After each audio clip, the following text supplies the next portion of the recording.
Magandang buhay mga kabalita! Narito na naman tayo sa Balitang China, ang inyong bintana sa mga kaganapang hindi nyo makikita sa mga glossy na magazine o sa mga propaganda video na puno ng filter. Ngayong taong 2026, tila ba ang golden era ng paggawa ay naging giniginaw na era na? Napakainit ng panahon sa labas pero ang mga factory sa China parang nasa loob ng freezer naninigas sa lamig dahil walang order. Isipin nyo na lang ang sitwasyon ng isang kawawang may-ari ng factory. Sabi niya, wala nang trabaho sa factory ko.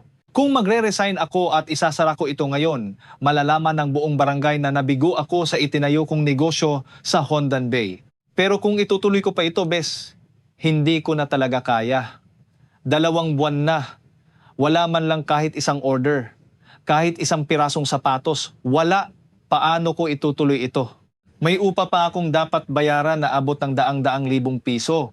At syempre, ang sahod ng mga manggagawa ko na naghihintay lang din sa wala. Napakahirap, di ba? Kung hihinto siya, paano na ang pangkain? Pero kung itutuloy, lalong lulubog sa utang. Ito ang malupit na katotohanan sa mga factory ng sapatos sa WZO at iba pang lugar. Mahirap paniwalaan pero ngayong unang kalahati ng 2026, ang industriya ng pananamit at sapatos ay parang bula na biglang pumutok. Ang daming maliliit na factory ang napilitang magpadlak na lang. Pagkatapos ng bagong taon, ang mga trabahador na bumalik mula sa probinsya, laking gulat na lang na ilang buwan na silang walang gagawin. At yung mga sinuwerte namang may trabaho pa, ang kinikita nila ay kalahati na lang kumpara noong nakaraang taon. Ang mga may-ari ng factory, sumasakit na ang ulo dahil ang presyo ng mga raw materials ay parang roller coaster. Sa Enchanted Kingdom, araw-araw nagbabago at laging pataas. Halos walang kumikita ngayon. Sa katunayan, 70% ng mga factory ay nalulugi na, 20% ang sakto lang ang kita para pambayad sa utang at wala pang 10% ang masasabi nating kumikita talaga. Para sa amin na nasa paggawa ng sapatos, kailangang bayaran ang suppliers, ang sahod ng mga tao at ang kuryente. Kada buwan, ang sahod pa lang ay umaabot na ng 10-10 milyong piso o katumbas ng milyon-milyong Philippine pesos. Napakahirap panatilihing lumulutang ang barkong unti-unti nang lumulubog. Nitong mga nakaraang taon, ang buong market ng sapatos at damit ay naging parang palengke na walang sistema. Ang mga private labels at brand name sellers ay tuluyan ng sinira ang sistema ng presyuhan at kalidad. Para lang mabuhay, maraming negosyo ang nag-cut ng cost hanggang sa sagad. Dito na uso ang mga low-end manufacturing hubs kung saan basta may order at basta kaya ang bilang, tatanggapin nila kahit lugi o kahit ampaw ang kalidad. Kaya wag na kayong magtaka kung bakit ang mga nabibili nyo sa online ngayon taon-taon ay pababa ng pababa ang kalidad. Dumating na tayo sa punto na wala nang makasabay at sa huli, talo. Lahat talo ang manufacturer, talo ang trabahador at talo rin kayong mga mamimili. Ang ekonomiya ng China ay patuloy na bumubulusok. Sa mga lugar na dati ay sentro ng paggawa, ngayon ay tambak ang mga bodega ng mga gamit na hindi maibenta. Maraming factory ang nagsuspinde ng operasyon. Ang mga workers ay pinauwi na sa kanilang mga probinsya at ang masaklap pa, ang ilang may-ari ng factory ay bigla na lang naglalaho na parang bula fleeing ika nga. Ang mga maliliit na kumpanya at mga e-commerce merchants ang unang tinatamaan ng hagupit na ito. Ang mga foreign invested companies, nakaalis na sila halos lahat. Ang naiwan na lang ay tayong mga lokal na nagpapatayan sa internal competition o yung tinatawag nating involution. Walang trabaho ang mga tao, walang order ang mga boss, kaya isa lang ang bagsak nito, bangkarote. Nakakalungkot isipin na ang malalaking factory na dati ay puno ng buhay, bigla na lang naglalaho sa isang gabi dahil walang orders. Ang profit margin ay naging kasing nipis na lang ng papel.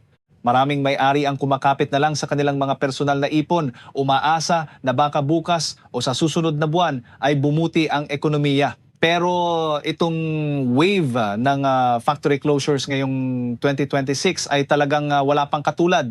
Isang plastic injection molding factory na kumita ng mahigit 25 milyong piso noong 2025 ang nagsara nitong April 2026 lang. Lahat ng trabahador nila, nga, ano na ang gagawin natin? Kung walang order ang factory, walang trabaho ang worker, at ang ending, magugutom tayong lahat. April pa lang, pero mahigit 70% ng mga factory sa mga industrial park ang sarado na. Napakadesolado ng paligid. Sinasabi ng iba na normal lang daw na walang mahanap na trabaho ngayon. Siyempre naman, kung ang amo ay walang makain, paano pa ang mga tauhan?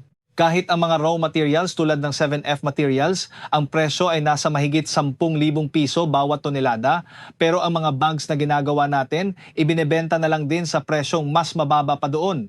Ano pang silbi ng pagtatrabaho? Mula noong bagong taon, hindi na kami nakabalik sa operasyon at ngayon pinaghahandaan na namin ang pagbebenta ng buong negosyo. Grabe talaga ang hirap ngayong April. Nitong nakaraang 2 araw, pumasok pa ang mga tao gaya ng dati. Pero ngayong araw, wala na ang boss. Ang mga bagong biling kotse, nawala na rin. Ang naiwan na lang sa factory ay mga tambak na hindi natapos na produkto at ang mga basurang hindi na itapon. At higit sa lahat, ang masakit sa loob, ang mga sahod ng mga manggagawa ay hindi man lang nabayaran bago tumakas ang amo. Kapag nakita nyo ang ganitong eksena, siguradong madudurog ang puso nyo. Tingnan nyo, isa na namang factory ang lumipat at ang naiwan ay puro basura at kalat. Napakagulo, napakahirap tingnan. Pati yung factory ng mga furniture, sarado na rin. May kinabukasan pa ba ang paggawa ng muebles? Maraming maliliit at katamtamang laki na factories ang naghihingalo. Hindi sila masyadong malaki para suportahan ng gobyerno at hindi rin sila sapat na maliit para madaling mag-pivot. Ang cash flow ay tuluyan ng gumuho. Ang mga supplier ng raw materials, cash na lang ang tinatanggap. Swerte mo na kung bigyan ka ng 3 buwang palugit kung talagang close kayo ng supplier. Pero sa kabilang banda, ang mga malalaking kliyente mo 6 na buwan hanggang 1 taon bago magbayad.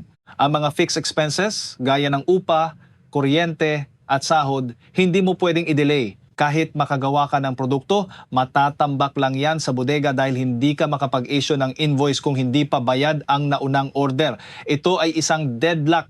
Kapag ang international trade orders ay mahirap nang makuha, ang bayad ay mabagal at ang shipment ay patigil-tigil, ang cash flow chain ay mapuputol anumang oras. At kapag nangyari yun, ang factory ay magsasara ng walang babala. Maraming business owners ang pilit na kumakapit, iniisip na baka bukas okay na, pero habang tumatagal silang nagtitiis, lalo lang silang nalulubog. Ito ang dahilan kung bakit marami ang baon sa utang, naaabot sa daan-daang milyong piso. Isang may-ari ang nagsabi, 3 taon na ang nakakaraan. Binuksan ko ang factory na ito ng may pangarap pero ngayon, wala nang laman sa loob. Malapit na kaming maabangkarote. Ang bigat ng pakiramdam, hindi ko na alam kung saan ako pupunta. Ngayon, nagtitinda na lang siya ng kape sa gilid ng kalsada para lang may pambili ng bigas. Isang factory na nakatayo sa mahigit 12 ektaryang lupa, nakita nating umusbong, sumikat at ngayon ay bumagsak. Tuwing papasok ka sa loob at makikita mo ang kinalawang ng mga makina, parang may nakadagan na bundok sa dibdib mo. Ngayong 2026, ang mga foreign trade factories sa China ay talagang ginigisa sa sariling mantika. Dati, kampante sila dahil may iilang malalaking kliyente mula sa Amerika, pero ngayon, ang mga taripa ay tumaas na ng husto at ang mga orders mula sa tate ay nabawasan ng kalahati. Idagdag mo pa ang blockade sa Strait of Hormuz na nagdulot ng krisis sa enerhiya. Dahil dito, nagkaroon ng chain reaction ng mga problema. Ang mga factory na umaasa sa export ay wala nang mapuntahan. Bukas, ang factory ko ay wala na ring gagawin. 16 na taon ko itong pinatakbo. Dati, ganitong panahon halos hindi kami matulog sa dami ng ginagawa. Pero iba na ang panahon ngayon. Sabi nga ng ibang mga may-ari, ang pagbubukas ng factory ngayon ay para lang din maghanda sa muling pagsasara. Akala ko magaling na ako sa negosyo dahil marami akong koneksyon sa ibang bansa. Pero simula noong nakaraang taon, ang orders ay paunti ng paunti hanggang sa naging 0 na ngayong taon. Kahit anong bansa pa yan, pare-pareho lang ang kwento. Yung mga nag-order pa, ang liliit na ng volume, parang sample na lang. Mula noong 2004 ako nagsimula. Ngayon lang ako nakaramdam ng ganitong kawalang pag-asa. Nakaka-frustrate dahil gusto mong lumaban pero wala kang bala. Kaka-visit ko lang sa isang factory sa Huandongan at napaisip ako kung makakatawid pa ba sila sa dulo ng 2026. Hindi ito exaggeration, ito ang realidad. May 3 main na problema silang hinaharap. Una, ang problema sa pagbabayad. Kapag na-ship na ang gamit, ang bagal magbayad ng customer. Kung mabayaran ka sa loob ng 3 buwan, mabilis na yon. Kung 6 na buwan, sasabihin mo pang salamat at may konsensya pa kayo. Pero ang factory, kailangan ng pambili ng materyales at pampasahod agad-agad. Pangalawa, ang issue sa order. Ang malalaking orders ay wala na, puro maliliit na lang at laging urgent ang mga makina. Sisindihan mo lang tapos patay agad dahil tapos na ang trabaho. Hindi ka kikita sa ganito, pero kung hindi mo tatanggapin, walang ipapasahod sa mga tao. Pangatlo, ang competitiveness ng produkto. Aminin na natin, ang gawa ng Factory A ay halos kapareho lang ng sa Factory B. Sasabihin mo na mas maganda ang kalidad mo pero ang katabi mo ganun din ang sinasabi. Sa huli, nauuwi lahat sa labanan ng presyo. Kung magbebenta ka ng mura, mas mura ako. Sa huli, pareho tayong walang kinita. Itong tatlong problemang ito ang bumubuo sa deadlock na sinasabi ko. Ang malaking balasahan ng 2026 ay nagsimula na. Mga kababayan natin nagtatrabaho sa factory, naisip nyo na ba kung paano kayo mag-adjust? Ang Dongguan, na dati ay kilala bilang World's Factory, ngayon ay parang multong bayan na lang. Ayon sa mga netizens, wala ng tao sa mga kalsada at mga mall at ang mga pwesto ay ibinebenta na lang sa sobrang murang halaga. Sabi ng isang netizen, dati, kahit saan ka tumingin, puro recruitment ads. Ngayon, puro tarpaulin ng for lease o closed na ang makikita mo. Ang modelong ito ng pag-asa sa murang labor ay dumating na sa dulo ng kalsada. Sabi ng gobyerno, ang manufacturing PMI para sa April ay 50.3%, bumaba lang daw ng konti. Pero kung titingnan mo ang loob ng numerong yan, makikita mo ang mas malalim na problema. Ang produksyon ay tila tumatakbo pa, pero ang market demand ay bumabagal na. Ang new orders index ay bumagsak ng gusto. Ibig sabihin, gumagawa tayo ng gumagawa pero walang bumibili. Tambak ang stocks sa bodega. Bakit? Dahil sa gulo sa Middle East, tumaas ang presyo ng enerhiya at materyales. Ang Strait of Hormuz, na daanan ng langis, ay parang baradong tubo na sumasakal sa ekonomiya ng mundo. Kung magtatagal ang blockade na ito, ang China ang unang makakaranas ng total shutdown sa produksyon. Sa ganitong sitwasyon, ang mga multinational companies ay nag-iimpake na rin. Una, dahil sa strategic competition sa pagitan ng Amerika at China. Pangalawa, dahil sa loob mismo ng bansa, tumataas ang cost of living at labor at ang business environment ay nagiging lalong unpredictable. Noong April 7, 2026, naglabas ang State Council ng mga bagong regulasyon tungkol sa industrial at supply chain security. Sa madaling salita, ang gobyerno ay may kapangyarihan na ngayong manghimasok at magparusa sa ngalan ng national security. Ang mga executives at technical na tao ng mga foreign companies ay nanganganib na rin ang status. Sabi nga ni US Treasury Secretary Scott Bessent, nagkaroon ito ng chilling effect o yung parang nanigas sa takot ang global capital. Ang kinatatakutan ng mga foreign investors ay hindi lang ang batas mismo, kundi ang senyales na ang ekonomiya ay mas nagiging politisado na. Dahil dito, mabilis na lumalabas ang mga kumpanya. Noong May 6, 2026, ang Samsung Electronics ay nag-anunsyo na hihinto na sila sa pagbebenta ng mga home appliances sa mainland China, kabilang na ang mga TV at monitor.